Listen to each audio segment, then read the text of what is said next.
Good morning. It's Saturday, March 4th, and I'm on social media a lot because of my rant, and I get many comments about the things that I rant about. And I try to be extremely careful with what I say and what I do in my rants. I do not try to impose false information in my rants. I am very careful about what I say. Those are my opinions in many cases, and many people disagree with me.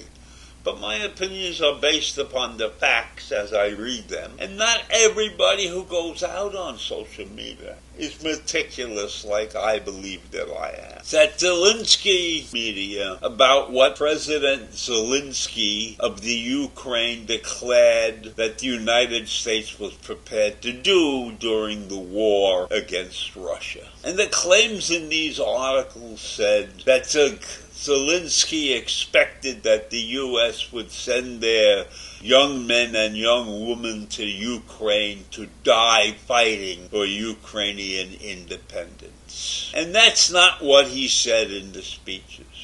Though whatever he had said in this particular speech was misinterpreted by very conservative, very anti this war, very anti the U.S. helping the Ukraine. And so these people misinterpreted what Zelensky said, and they went out on social media and declared that Zelensky said he called upon the U.S. to send their sons and daughters to war for the Ukraine and potentially die. But Zelensky never said anything like that. He never called upon the U.S. to send their sons and daughters to the Ukraine to die.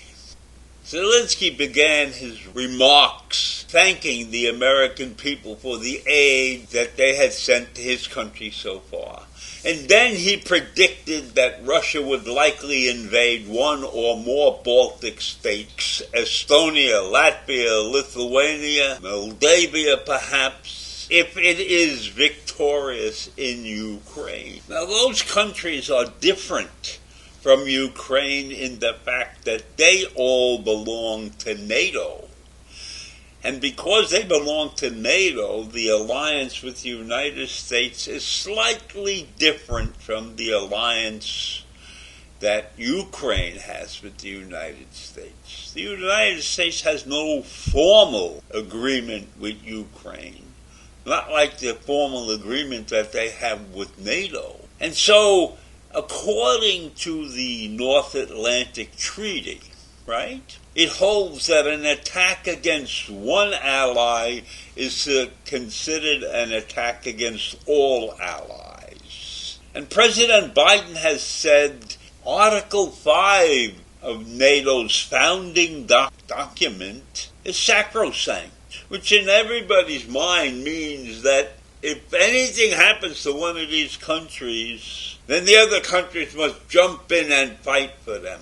But it's really not that way. In a year 2022 report, Catherine Jan Ebright of the Brennan Center for Justice wrote that the language of Article 5 is relatively flexible. It allows members to determine for themselves how to respond to an attack on an ally. Now, I find that very, very interesting, because if we are given a chance to make our own decision on how to respond, that would mean that sending equipment and imposing on sanctions on the aggressor or engaging in direct military action is up to us to make that decision. And I believe that that would be dependent upon the actions that occurred to start this situation that all of the members of NATO would be addressing. She wrote that another section of the NATO treaty, Article 11, specifies that member countries will carry out the agreement in accordance with their respective constitutional processes. Now, in the United States, that means that Congress has to declare war. The president just can't go to war. Presidents are not allowed to do that. Congress has the sole constitutional power to declare war and is responsible for the military appropriations and oversight. So the president just can't jump in and start a war because one of our neighbors has been attacked. It has to go through Congress. And then we had Major General Charles J. Dunlap Jr., who is a professor now at the Duke University of Law, has also stated that Article 5 should not be read in isolation from Article 11.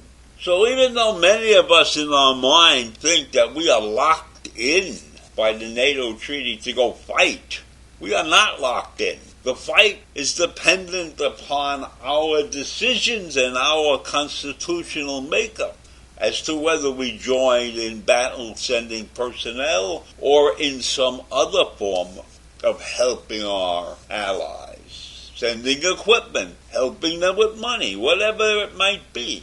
But sending our children, our young men and women to fight is not what NATO treaty says. So there's a lot of misinformation that is out there and being spread by those who have a different view of the world. And I would urge many people to watch and listen and check. Checking is very important, which probably only about 10 or 20% of us do.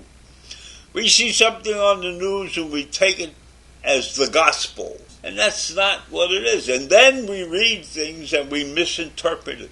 And we make statements on social media that are incorrect. But you have a following, and it spreads like wildfire. So you have to be very careful out there when you're on social media and you read things and you hear things. Check them out. Make sure that you understand what that person is saying. And make sure you have some idea of what that person's leanings are. Do they lean left? Do they lean right? Are they a centrist? Have they made these kinds of statements before? We have to be very careful. We have to not be caught up in a wave of nonsense. And I know that's a very difficult thing to do. Many people have opinions and they are so happy when they see that somebody has the same opinion. So I urge you, when you are following something on social media, be very careful. Look at it differently than you would look at something else. Make sure that you fact check. So I leave you with that this morning and I hope you have a great day. Bye.